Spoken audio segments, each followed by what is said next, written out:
Welcome to the Time of Stories channel. Every day a new story about love and betrayal. Don't forget to subscribe. BWA, that's all I could hear. You know, like how adults sound in the Charlie Brown movies. Yeah, my hearing shut off about 5 minutes ago.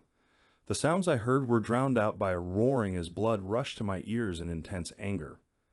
I felt my knuckles turning white as I clenched my fists, resting on the table. Watching my wife's face, I saw her lips move as she tried to explain what she had just said to me, but I was no longer listening. 15 minutes earlier, I had just walked through the door, returning home from work on a Friday evening. I was eagerly looking forward to having a beer and relaxing, hoping to start enjoying the weekend with my wife. Well, you know what they say about the best laid plans. I did get the beer. My wife placed it on the kitchen table as I walked in the door. As for the rest of my plan, not so much. Then came 5 words. Darling, we need to talk. All right, before getting to the heart of this story, I should probably tell you a bit about myself and my wife. My name is Robert Bader. I'm 28 years old and have a good job at an IT consulting firm. I hold a master's degree in computer science. I'm 180 centimeters tall, weigh around 90 kilograms, with chestnut hair and eyes. I stay in shape with daily gym visits and an 8 kilometers morning run. I've been told I have a handsome face. My wife's name is Idella, though she's usually called Ida.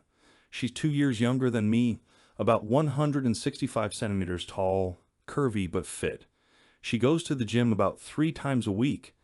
She has shoulder-length blonde hair, blue eyes, toned legs, a slim waist, and everything else that could make you swoon. Her face is also very beautiful. We met at a college party. Back then, her name was Idella Masters. She was earning her bachelor's degree in accounting while I was in my first year of graduate school. We hit it off from the beginning and dated through the end of college, getting married about a year after graduating. I should mention that Ida sometimes tended to overlook the full consequences of her decisions, especially if it was something she strongly believed in. A prime example, she had a bit of a feminist streak and didn't want to blindly take my last name when we got married. She insisted on doing one of those hyphenated last names, her maiden name followed by a hyphen and then my last name. Every time I tried to discuss this and explain what a terrible idea it was, she got defensive, accusing me of misogyny and trying to take away her identity. She'd bring up other women who had done it successfully, along with a few friends who managed it without issues.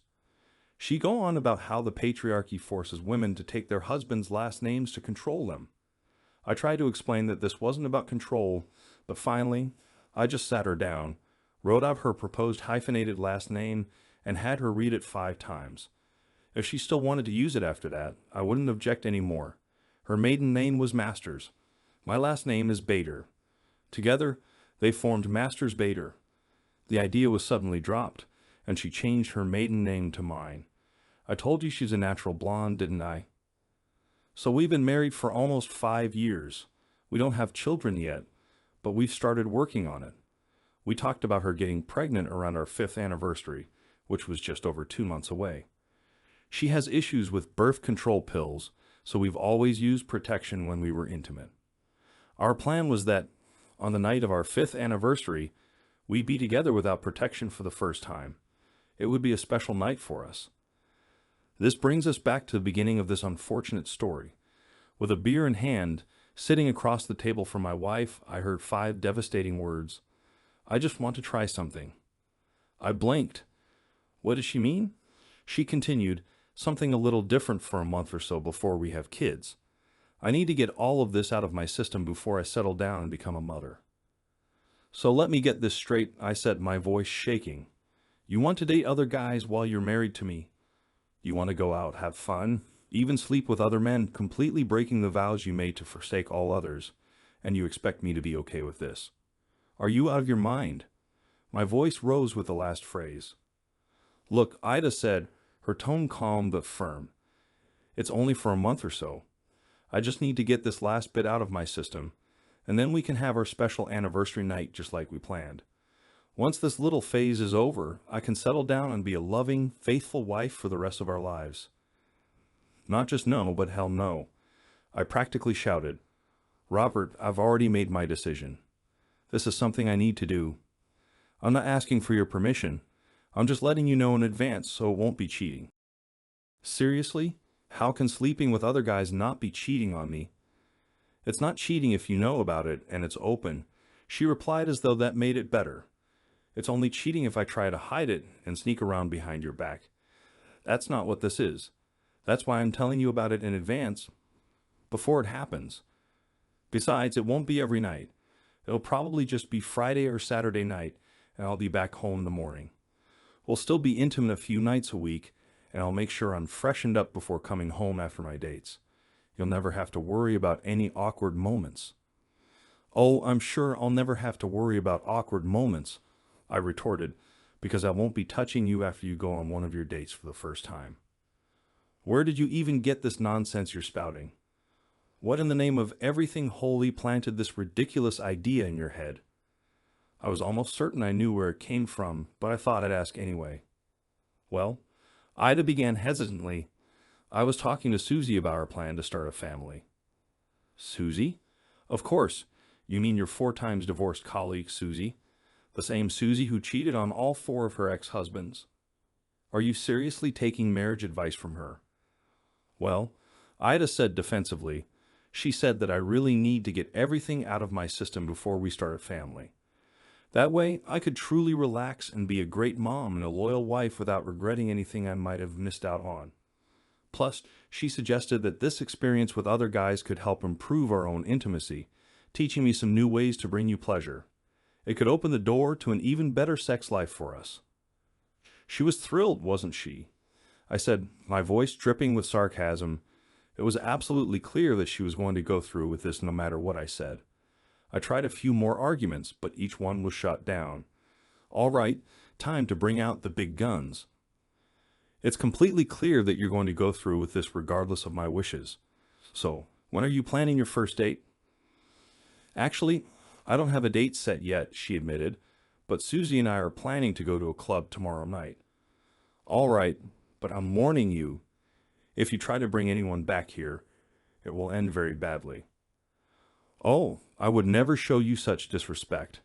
No, we'll either go to his place, a hotel room, or maybe even back to Susie's.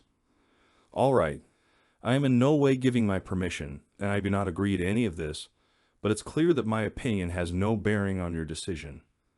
In that case, I will not be touching you while this is going on. Additionally, keep in mind that this could have drastic consequences for our relationship. You might find there's no place for you here when you decide to come back. What do you mean, when I decide to come back? I already told you I'm not going anywhere. It's just 1 or 2 nights a week. The rest of the time, we'll be together. No, I won't allow that. If you're set on doing this, you'll have to leave to do it. I don't care where you go, but you won't be living here while you're dating and sleeping with other men. Don't be ridiculous. This is my home too. You can't just kick me out. I can. Don't you remember that this house actually belongs to my parents? They gifted it to me right before we got married. It's my house. Maybe you should consider moving in with Susie.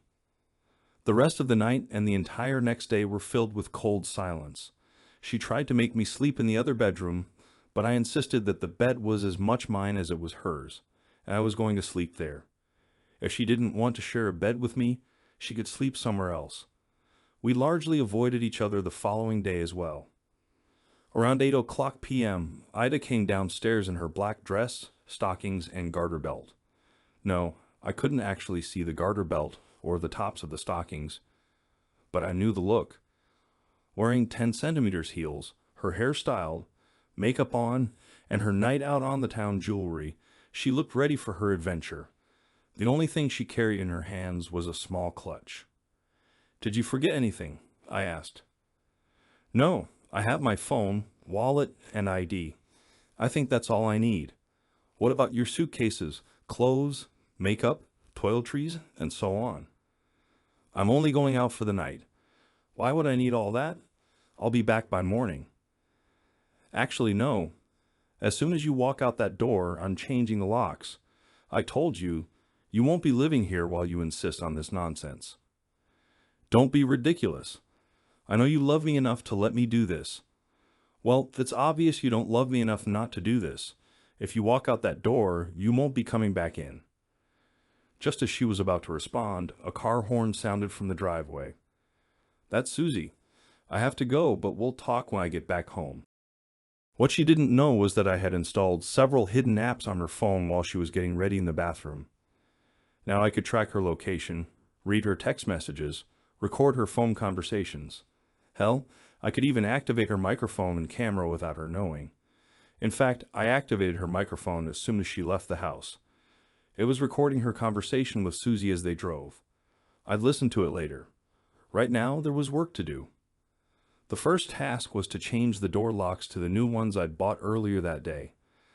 Then I moved her car out of the garage, reprogrammed the garage door opener, and removed her remote control. Third, I packed all of her clothes, toiletries, and makeup into boxes I'd brought in advance. 2 hours later, I loaded all her belongings into the car. Now it was time to listen to her conversation with Susie. God, he's furious, Ida said. Well, I warned you about this, Susie replied. He'll be angry for a week or so, but it'll pass. Just make sure the sex with him is fantastic over the next few days. Once he sees how much better it is, he'll start to accept the situation. Guys are like dogs. You can get away with almost anything if you reward them properly. The right use of this sexual key will adjust their attitude to whatever you want. Yeah, I just hope the guy you're setting me up with doesn't leave me too worn out to properly handle Rob tomorrow night. Just make sure you have a nice soak in the bath tomorrow. That should ease any soreness. Now take off your panties and leave them in the car. You won't need them tonight. To take them off, I would have had to put them on first. They both laughed. I should probably describe Susie. She's 162 centimeters tall, a fiery red-headed dynamo.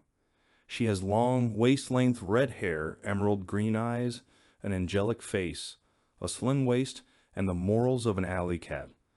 All 4 of her marriages ended in divorce due to her infidelities. It's impressive, considering she's only 26. Seriously, who gets divorced 4 times before they turn 30? No, I never acted on it. But it wasn't for lack of opportunity. She had made it more than clear that I'd be a welcome guest in her bed anytime I wanted. I should also mention that this wasn't the first time she tried to convince Ida to do something phenomenally stupid. Usually, it involved some attempt to get us all involved in a group or something more with her. So far, I'd managed to avoid that. I listened a little longer until they arrived at the club. Trying to hear anything inside the club was a hopeless task. There was simply too much noise to make out any conversation. Instead, I turned my attention to online banking while tracking her location via GPS. I withdrew half the funds from our checking account, paid off and canceled our joint credit cards, transferred all our savings to an offshore account I'd opened a couple of years ago, and moved about 70% of our investments to a separate account in my name only.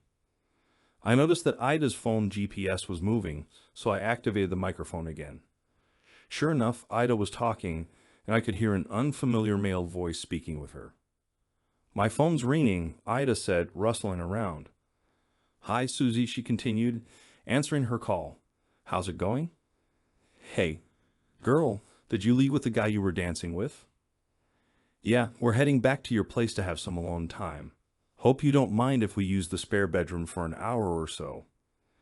No problem, honorable. I'll probably be there soon with his friend. We'll have some fun. I hope so. I'll need to take a shower after we're done so I can go home afterward. I thought so. I left some shampoo and body wash in the guest bathroom for you. Thanks. See you later. By this time, I had turned on her camera to see if I could get a look at the guy she was with. I only caught a glimpse of him as she set her phone down. He didn't leave much of an impression on me. All I could tell was that he looked to be around 30 with thinning black hair and, judging by his height while seated, a bit shorter than me. I turned everything off while they were still driving. When I saw they arrived at Susie's house, I turned the microphone camera back on. I kept listening until I heard them moving away from the phone. That wouldn't work. I needed her phone to be in the same room so I could get audio evidence of her cheating. Video wasn't likely to work. Damn it, I muttered under my breath. What's wrong? Susie asked. It's a call from my husband, Ida replied. So just ignore it. I can't. I'll keep it short and get rid of him. Hi, honey, Ida said, answering the call. How's it going? Where are you, Ida? I asked, keeping my voice as neutral as possible. I'm at Susie's. We're just relaxing a bit, and then she'll drive me home. I'll be back in a couple of hours. We just started a movie. All right. I just wanted to make sure you're not getting into a bad situation. I'm fine. Stop worrying. I'll see you in a couple of hours. Goodbye. She must have had too much to drink because she didn't even notice that I hadn't used any terms of endearment or told her I loved her before hanging up. She also didn't catch that I said goodbye instead of love you at the end. By some miracle, she took her phone with her into the bedroom. I think it was because she was heading there while talking to me. Even better, she placed it on the nightstand, propped against the lamp. The camera had a decent view of most of the bed. I was pretty sure I could never use this in court, but at the time, that didn't bother me much. I watched enough of the video to confirm they were indeed having sex, then minimized the window and continued recording. Well, if she decided to go and sleep with other guys, I saw no reason to just sit at home waiting for her return. You know the old saying, what's good for the goose is good for the gander. To hell with her nonsense. I was going to go out and have some fun too. Moreover, I was going to rub it in her face. Naturally, she didn't come home. She stayed over at Susie's. I spent the rest of the weekend working on house projects and fixing up an old truck I've been restoring. A 1972 pickup I bought cheap a few years back. I've been working on it for a while. I put in a built-in 350 engine, replaced the transmission, added a 12-volt rear differential, leather bucket seats, and a matte black paint job. All that was left was to finish installing the steel braided lines to connect the engine to the fuel, radiator, and vacuum fittings. Work kept me distracted throughout the week. Plus, since I'd stopped communicating with Ida, I was able to finish the truck and get it road ready. I also went to see a lawyer and started preparing the divorce papers. There really wasn't any way to avoid giving her half of everything. The divorce laws in this state must have been written by hardcore feminists. Let's face it, if you're a man, you're screwed in a divorce. Women cheat, and the poor, innocent husband who stayed faithful and did nothing wrong ends up paying the adulteress so she can keep sleeping around. There's little a guy can do to protect himself. Friday evening arrived. My truck was cleaned and ready for a night out. After taking a shower, shaving, and putting on a bit of cologne, I got dressed. I wore a nice new pair of jeans, a black button-up shirt, and rattlesnake leather cowboy boots. It was time to treat myself. First, I went to a good steakhouse for dinner to start the evening. I won't bore you with the details, but the T-bone steak, baked potato, and vegetables were excellent, as was the salad to start. Now on to the main event. Leaving the restaurant, I checked Ida's location. Sure enough, it looked like she and Susie had arrived at the club about half an hour ago. It was time to put my plan into action. I had every reason to believe this would throw Ida completely off balance. I couldn't help but smile as I parked a couple of spaces away from Ida's car. It looked like she was the designated driver tonight, which made my plan a bit easier.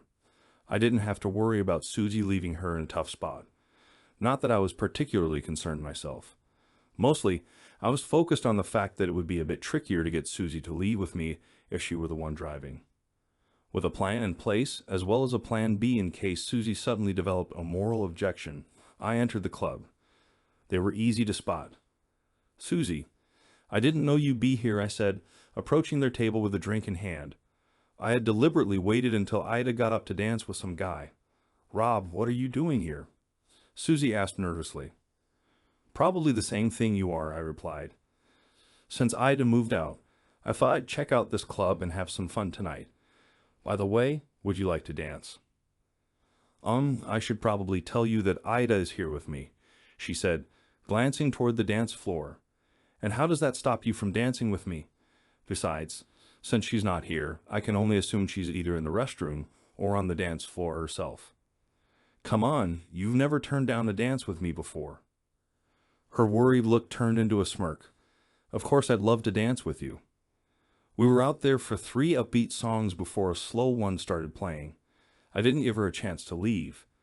As soon as the music began, I pulled her close and held her tight. About halfway through the song, Ida noticed me. I nearly burst out laughing when the surprise on her face turned to fear as she realized I'd caught her. She left the dance floor as soon as the song ended and went back to their table. Now I could see her watching me with barely concealed anger. "Oh, you poor adulteress," I thought to myself. "I haven't even started making you angry yet." Susie pressed tightly against me as we danced slowly together. As I mentioned earlier, Susie is a real bombshell, so it didn't take long for me to stand at attention and salute, if you know what I mean. It didn't take her long to notice either. She looked up at me with a wide grin and started pressing against me a bit more. When she leaned back slightly, I caught a glimpse of her chest straining against the thin fabric of her dress. I'd already figured out that she'd left her bra at home. Facing Ida, I slowly lowered my hand and began caressing Susie below her waist. No panties either, it seemed. My plan was on track. When the song ended, I escorted Susie back to their table. She invited me to join them, and of course I accepted. On the way back, we stopped and asked the waitress to refresh our drinks. Being the gentleman that I am, I asked her to put all 3 drinks on my tab. "Robert, what the hell are you doing here?" Ida hissed angrily. "What do you mean?" "I'm doing the same thing you are. I'm drinking, dancing, and having a good time. Is that against the rules?" "Don't pretend to be innocent. You're here just to ruin my evening," she spat. "Quite the opposite, Ida. I had no idea you'd be here. Remember, we haven't spoken since you moved out. How would I know where you'd be? I heard about this club from some buddies at work, and since you weren't around, I decided to check it out and have a fun evening with drinks and dancing. Are you saying it's okay for you but not for me? Because I have to say, that's pretty hypocritical of you." With that, I turned to Susie and started chatting with her. Ida sat there fuming while I did my best to ignore her. She must have decided to try to make me jealous because she went out of her way to dance with as many guys as possible. She also started grinding on them and dancing as flirtatiously as she could. I chuckled to myself as I monopolized my time with Susie. Every time I saw another guy making a move to approach and ask her to dance, I pulled her onto the dance floor before they even reached the table. Pretty soon, no one else tried, as it was clear we were together. After a couple of hours, I decided it was time. Ida was on the dance floor, and Susie was ready and willing. She smiled and spread her legs slightly as my hand slid up her thigh under the table. Yep, no panties. She rubbed and squeezed me over my jeans. "Your place or mine?" I whispered, breathing into her ear. "Ida will be there soon," she replied, hesitating. "Does that matter?" "I assume she has her own room," I said with a smirk, kissing the spot where her neck met her shoulder. "To hell with it," she finally said. "She's the driver. She'll get herself home. Let's go." I kept her in suspense as I drove to her place, caressing her thigh and occasionally stroking her gently. Her dress slipped over her head and dropped to the floor as soon as we walked through the door. Grabbing my hand, she practically dragged me to her bedroom. Clearly, she had plenty of experience. I put on protection. There was no way I was being with her without it. Right. We had just finished when I heard the front door slam. Susie was too preoccupied to notice. Besides, Susie is very loud during sex. Double bonus. Ida's room is right next to Susie's, separated only by a thin wall. Thank God I had stocked up on protection. We finally crashed from exhaustion around 2 o'clock in the morning. Triple bonus. The next morning, around 9 o'clock, I was woken up by another incredible sensation. Yep, another condom was used as she rode me enthusiastically. Let me make something very clear. I never mentioned doing anything to pleasure her. I think I've already said what a cheater Susie is. Could anyone seriously think I'd put my mouth or tongue anywhere near her? Really? While I do enjoy giving a woman pleasure, I'm not risking my health with someone like Susie. Who knows what's in there? That's why I insisted on protection. Breakfast was, to say the least, awkward. Apparently, we'd woken Ida with our morning antics. When we came out, she was already in the kitchen. "Coffee?" Ida asked as I walked into the kitchen. "I'm good. I'll make it myself," I replied, taking a clean mug from the cupboard and standing by the Keurig as it filled my cup. Who knows what might have been in the coffee she made for me? After that, there was almost no conversation between us. She and Susie talked a bit, and I exchanged a few words with Susie. Apparently, at the club, Ida eventually noticed we were both missing and put two and two together. I think she expected me to take Susie to my place and was furious when she saw my truck parked outside Susie's house. She ranted so much that the guy she brought home for the night jumped back into his car and left. Ida was glaring daggers at me during breakfast. Shortly after, I headed out. I can be a real jerk when I'm motivated, and I was definitely motivated. Ida worked with several very attractive single women. I met them a few times at her company events and parties we'd hosted. Naturally, I had their contact information. Over the next few weeks, I started reaching out to them. I convinced most of them to go on dates with me. Some were a bit hesitant because Ida and I were still married, but since Ida had been open about her own adventures at work, and I assured them we were separated, they warmed up to the idea. I began hearing that tension was building between Ida and Susie because of my little escapade.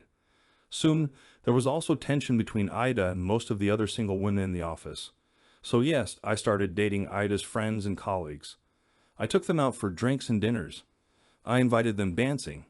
I took them to shows. At every opportunity, I made sure to show up wherever Ida was. That GPS tracking app, along with the voice and video app on her phone, became a gold mine. I also heard that most of her colleagues I dated were thrilled with their time with me. Ida, however, was still going out and bringing guys home. She and Susie started clashing more often. As for me, I was having a great time. I went out, dined, danced, and enjoyed myself. I also got a kick out of listening to Ida's rants. This isn't how it was supposed to work. I heard her shout one night. "What do you mean?" Susie asked. "He was supposed to wait for me while I sowed my last wild oats. Then welcome me back so we could start our family. He wasn't supposed to be dating and sleeping with other women." Susie sounded puzzled. "Yeah, I didn't expect that either. So what are you going to do?" "Well, I've had my fun, and none of the other guys could rock my world like Rob. Plus, our anniversary is coming up, and we have a plan to start working on having a child that night." "Yeah, he definitely knows how to send a girl into orbit," Susie said knowingly. "And what the hell were you doing bringing him over and having fun with my husband all night and into the next morning, you adulteress?" Ida screamed. "Hey, calm down, you fool. Dan, you know I've wanted him for years. What the hell was I supposed to do when he came on to me like that? He turned on full charm and pushed all my buttons. I couldn't help myself. But he's my husband. You could have shown a little respect for your best friend." "All right, I'm sorry. Look, he hasn't even called me since. I doubt we'll ever meet up again. Besides, you shouldn't be mad at me. He's been hitting up all our single colleagues. God, I can't believe those damn adulteresses are betraying me like this. It's time to take back what's mine." "So, you're going back to him now?" "Yes. I'll call him later and tell him I'm ready to come back and start our family." I smiled as I listened to their conversation. She had no idea what was coming next. It was time to move on to the final part of the plan. I called my lawyer and gave her the final instructions. There was just over a week until our anniversary, and I needed to prepare for an unforgettable celebration. Ida called later that day. She wanted to come home immediately, but I refused. I told her that I'd made other plans because I didn't know what her intentions were. I also mentioned that I had some work to do around the house and wanted to surprise her when she came back. I didn't want her to see it until everything was finished. This would be part of my anniversary gift to her. I may have dropped a few hints that she perhaps mistakenly took to mean one of the bedrooms had been turned into a nursery for a newborn. In reality, I never said that. Eventually, I convinced her to come on our anniversary to receive her surprise. Oh, she was going to be surprised all right. All the preparations were made, and everything was ready. It was Saturday evening, and the anniversary party I planned was in full swing. I had a barbecue and a pool party to celebrate. Ida had no idea I'd installed the pool over the past 2 months. This was just the beginning of the surprises. All our friends and family were there, along with a couple of other guests. It was around 6:00 p.m. when the doorbell rang, right on time. This was exactly when I told Ida to arrive. She had clearly seen the many cars in front of the house and must have realized there was a party going on. She was certainly surprised as she carried her suitcases into the house. "All right, the guest of honor has arrived," I announced loudly. "Rob, what's going on?" she asked, looking confused. "I kind of thought we'd go somewhere and have a quiet, romantic dinner tonight." "Oh no," I replied, smiling. "Today is a big celebration, and I wanted all our family and friends here to celebrate with us." "Oh, okay, honey. It just takes me by surprise a little. I wasn't expecting anything like this." "Well, just set your suitcases here. We'll take care of them later. You've arrived just in time for dinner. As the guest of honor, you and I will be first in line." Ida quickly got into the spirit of things and started enjoying herself. There was no mention of the past couple of months. We ate, drank, and laughed. Dinner was finished and cleared away, and the backyard was lit up. Ida was very surprised by the pool and several other changes to the house. I still hadn't shown her the upstairs. She hinted that she wanted to see what I'd done, as she still thought I'd turned one of the bedrooms into a nursery. Finally, it was time to reveal the rest of the surprises. "All right, may I have everyone's attention, please?" I shouted, calling for everyone to settle down and listen. The stereo was turned off, and everyone fell silent, moving closer to hear. "Thank you all for coming today. Now, I need to make a couple of announcements on this special day." I gestured for Ida to come up beside me. She stood next to me, smiling nervously. "First of all, I want everyone to know that yesterday was my last day at work. The only person who knows this is my former boss. He was very understanding, as I gave him a month's notice and explained my plans. I am now announcing that I'll be starting my own consulting company. This will give me more freedom to spend time with my family." Ida practically beamed when I emphasized the last word. "As you all know, today is our 5th anniversary. What most of you don't know is that we had planned to start a family on this day. With that in mind, I want to give Ida a special anniversary gift to signify our relationship." With these words, I suddenly took a few steps to the side and nodded to a red-haired woman at the edge of the group. She nodded back and stepped forward. "Idella Bader, you've been served," the woman said as she handed Ida an envelope. Gasps echoed through the crowd. Ida's smile faded and her face turned pale. "What most of you don't know," I continued, addressing the crowd, "is that 2 months ago, Ida told me she was going to date and sleep with other men. She didn't ask if I agreed. She didn't leave me a choice. She just informed me she was going to do it and that there was nothing I could do about it. For the past 2 months, she has been living with her friend and bringing different men home to sleep with. This is something I simply will not tolerate." I paused for a moment, letting my words sink in, then added, "Frankly, I also started seeing other women, but only after Ida had already broken her marriage vows." "No," Ida screamed, clutching the envelope. "For your actions, Ida," I continued, ignoring her outburst, "I am giving you a divorce, so you're free to go and sleep with whomever you want. Rest assured, it won't be me." I gestured toward the backyard. "So, I told Ida I was doing some remodeling in the house, and I did. You've all seen the pool I added, along with a few other updates downstairs. I also repainted the master bedroom and installed a new, more spacious shower, as well as a jacuzzi in the master bath. I also removed the wall between the 2 smaller spare bedrooms to create one larger bedroom with its own bathroom. I did this for a very specific reason." As I said this, the same red-haired woman and a 10-year-old red-haired girl started walking toward me. "I'd like you all to meet my attorney, Tara O'Reilly, and her daughter Simone. Tara is also a single mother.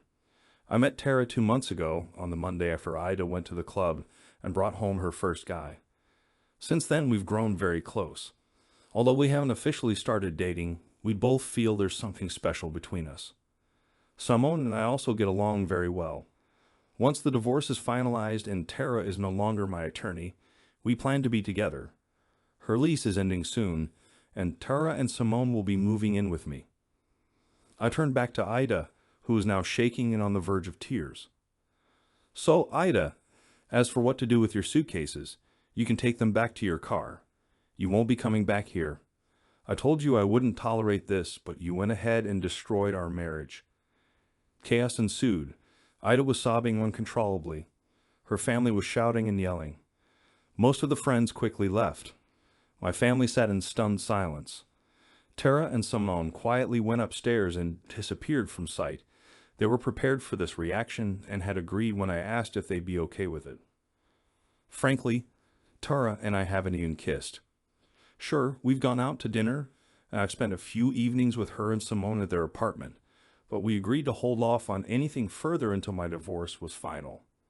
She divorced her husband 5 years ago after catching him cheating. Since then, she's gone on a few dates but never felt a spark. Eventually, everyone finally left. I don't know where Ida went. That same day, I removed all the spy apps I had on her phone. I was no longer interested in what she was doing. Could I have handled this differently? Possibly. Maybe I shouldn't have involved Tara, and especially Simone, in all of this. Again, probably. Why did I do it? The simple answer is anger. I was furious about what Ida had done. I also wanted to make sure everyone knew that Ida had destroyed our marriage through her selfishness. I wanted to publicly make Ida feel the pain she caused me. She killed my love for her and made me hate her. I wanted her to feel the loss of love and the hatred she had provoked. Yes, I could have simply served her at work while she was staying with Susie. I could have just sent everyone a package with my evidence. I could have done many things that would have been far more mature and far less painful for everyone. In the end, I did what I did. Ida went back to Susie's. That lasted about 2 weeks before they were at each other's throats. Eventually, she got her own little apartment. I often see her around town. Her expression when she sees me alternates between sadness and anger. I think it depends on her mood. We don't exchange pleasantries. I actually heard from one of her colleagues that she left the company and found a new job. The stress of me dating several other women she worked with became too much for her. I also occasionally see her family when Tara, Simone, and I are out for dinner. Again, we don't speak, but they give us grim looks. We just ignore it. Speaking of Tara and Simone, Ida tried to contest the divorce but soon realized it was a hopeless battle. Wanting to wrap things up quickly, Tara allowed me to keep the pressure on Ida by continuing to date her colleagues. Ida signed the papers after hearing a glowing account of my night with one of her colleagues, the morning after my 4th date. The day the documents arrived, officially ending my marriage, Tara and Simone moved in with me. A year later, Tara and I got married. On our wedding night, she let me enter through her back door for the first time. She then told me that I'd always have the key and could use it whenever I wanted. Another year later, we ran into Ida while Tara, Simone, and I were strolling through a street fair. Ida turned and ran away crying when she saw Tara's 6-month pregnant belly. I've moved on, and my life is better than I could have hoped for. Tara is an amazing woman, Simone is a wonderful girl, and we have a child of our own on the way. Ida, on the other hand, is alone, bitter, and struggling with the consequences of her decisions. I don't pity her. She made her choices. I've made mine. And in the end, I'm the one who came out on top.